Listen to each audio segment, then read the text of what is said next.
been here for 5 years, and when this team is smiling and doing what they do on the court, it brings it to another level. How much fun are you having this year, and especially beating ranked teams week after week, game after game? I think I would say this is the most fun I've been having since I've been here at Memphis, and that's just all to my teammates. Really, the entire energy of the environment that I'm around. I had to make some very tough decisions throughout the summer while I was in the portal to really just figure some stuff out, see where I want to be. And at the end of the day, I just wanted to be surrounded by a great group of people. And that's all I can ask for, and God's blessed me with that. So, it's been totally fun. Most fun it's been. Because of who? David Jones. Let me see what you do. All right, today. guys.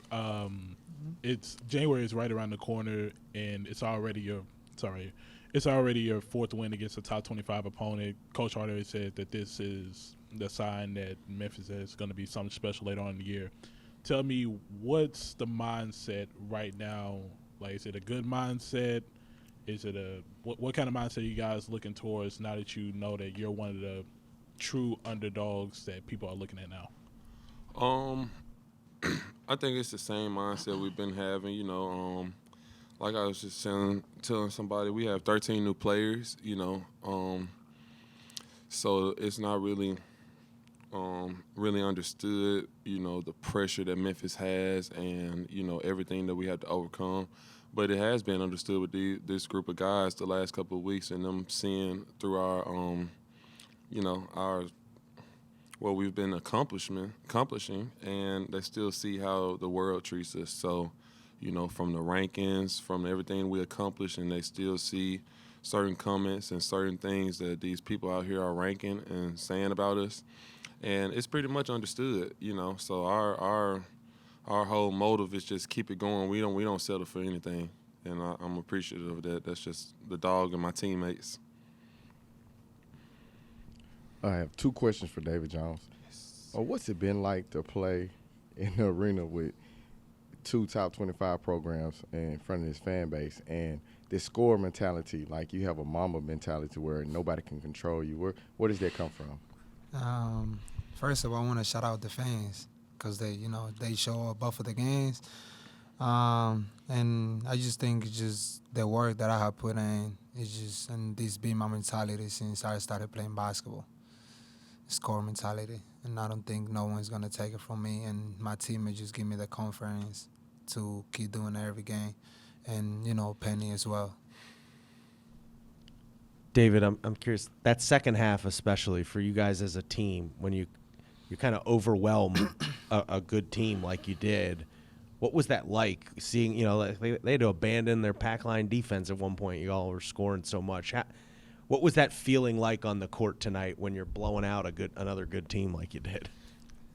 It felt great. I think it was the ball movement in the second half. We watched film every half, so we seen that they was trying to pack the line, and Penny just said that we just gotta move the ball side to side 2-3 times, and then we're gonna be able to get easy buckets. And I think we executed really good, and that's why we did what we did. This one's for both of you guys. This was the first top 25 matchup that FedEx Forum has hosted since the 2014 season.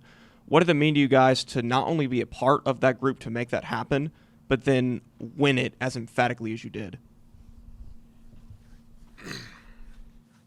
Go ahead, we thought. One more time.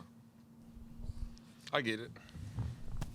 No, this was the first top 25 matchup, the first game between two top 25 teams that this arena has hosted since the 2014 season.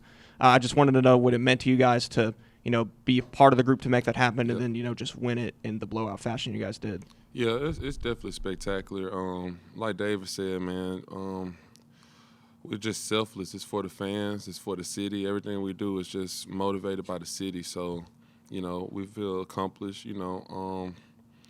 No, I don't think that anybody in the program, especially my teammates and coaches, is worried about that game. We're on to the next. But, it's definitely an accomplishment. Maybe some we'll look on in our future careers. But, we just got to keep going. It's so early in the season, and we have a lot to still prove, obviously. Hey, Malcolm, defensively, this is probably one you guys are just getting better and better at each game. Talk about how well that Caleb Mills contributed to the defense with the passing lanes and the things that he did, and a lot of the things that didn't show up, Yep. to help you guys on the back line to be less, work. Yeah, see, Mills, man, he understands it. He gets it. There's one of the dudes that I say understand the assignment every time.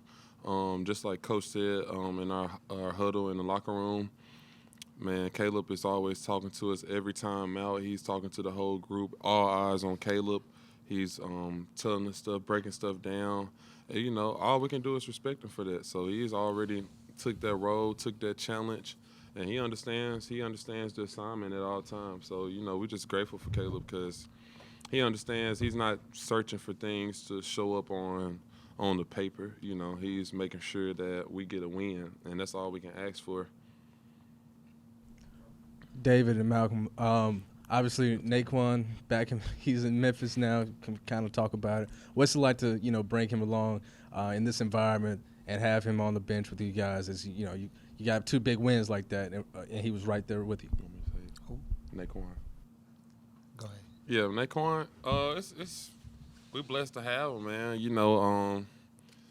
A midseason transfer like that, I don't think that's happened since I've been here. I think the latest transfer or commit that we had was like Imani and Jalen, and they came pretty late. But to have somebody that valuable to us added addition this late in the season, we just showing him, how everything's supposed to be. Just been here, just soaking it in. We're not trying to rush anybody into anything, so we need. For great things to happen, you can't rush the process. So I understand that, and I think we have people that understand that around here, and we just have to make sure, he's prepared and in the right mindset. We don't want anybody out there, nervous. It's gonna be feelings and butterflies and all types of stuff because this place is definitely different from any other place people have been there, and it don't matter where you've been. This place is definitely a different feeling. So, it comes with nerves and all that, but we just going to make sure we hear his teammates to make sure we guide him and let him know he's going to be great. Malcolm, what do you think it is that maybe is surprising some of these teams that doesn't show up on a film scout about you guys? Is it the length? Is it the defensive tenacity? Something else? What do you think? That don't show up on scout. Some games – I feel like that answer can differ, but it's just about us. I try to make sure that the days that we prepare for other teams, I always try to make sure our focus is more on us instead of what the other team is going to do, because realistically we don't know what they're going to do against us, and the other team don't know what we're going to do. But one thing that we try to live on is our effort and energy, and that's something Coach Stansberry says a lot, but we understand that they're not going to match us on paper with talent. So if we get that through our heads, now it's about heart and effort, and that's something that it can't equate on the paper. So it's gonna always be a dogfight with us. Along those lines, I'm curious, your play, it seems like you're all over the court more so than you have been in previous years. Is that health? Is that a different mindset? Probably, I'm guessing, a combination of both. Yeah. But It's how would you just describe everything, man. I'm just totally dedicated. I'm honored to be on the court with dudes like David. It's just a blessing, man. It's surreal, but I just got to show people like the doubters that we're gonna handle business regardless of what people say. So. And then you said this place, when you're talking about Naquan, this place is a different feeling. Yeah. What do you mean by that? Just Memphis, the whole city of Memphis, the Forum, this environment, basketball environment, our aura around the city is different from anywhere else in this country. So, the fans, we love basketball. Y'all love the team, the city's team, and we have to make sure we get that through everybody's head that this is the city's team. So that's very much understood, and that's what I was saying. for both of you guys. I asked this to Penny earlier. You guys obviously started the game on the 13-1 run, and then Virginia ended up outscoring you guys for the remainder of the first half. How were you guys able to respond in such an emphatic way that you did in the second half there to to win as much as you did?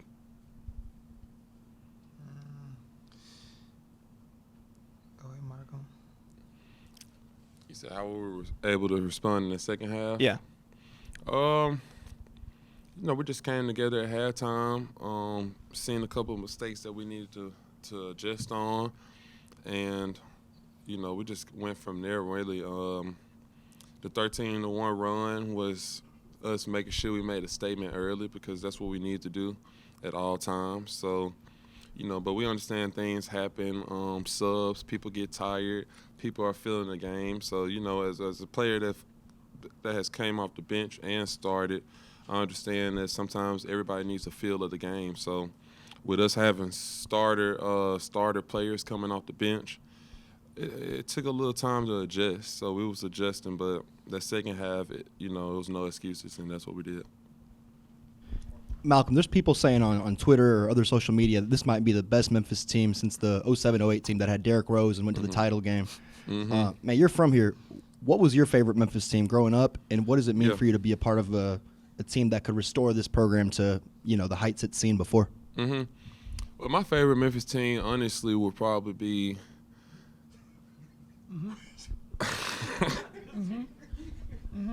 growing up watching. Okay. I was watching.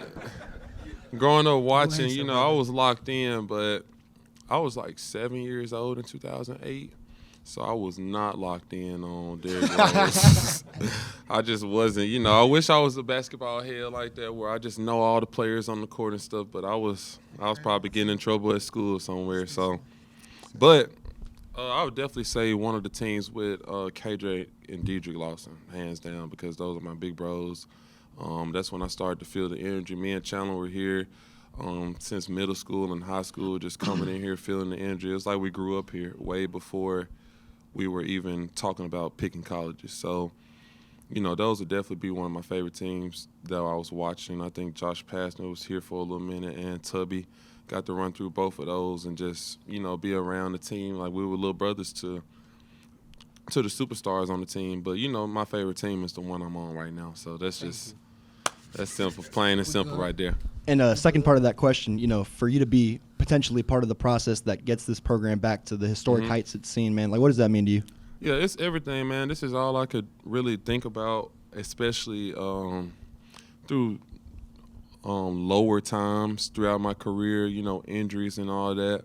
Everybody just wants to always make an impact, and I understand that about people, and I understand that about life. So, for me to actually start to be able to make impacts and it's being visually seen by others, it's just a blessing. I'm really, really blessed. Thank you.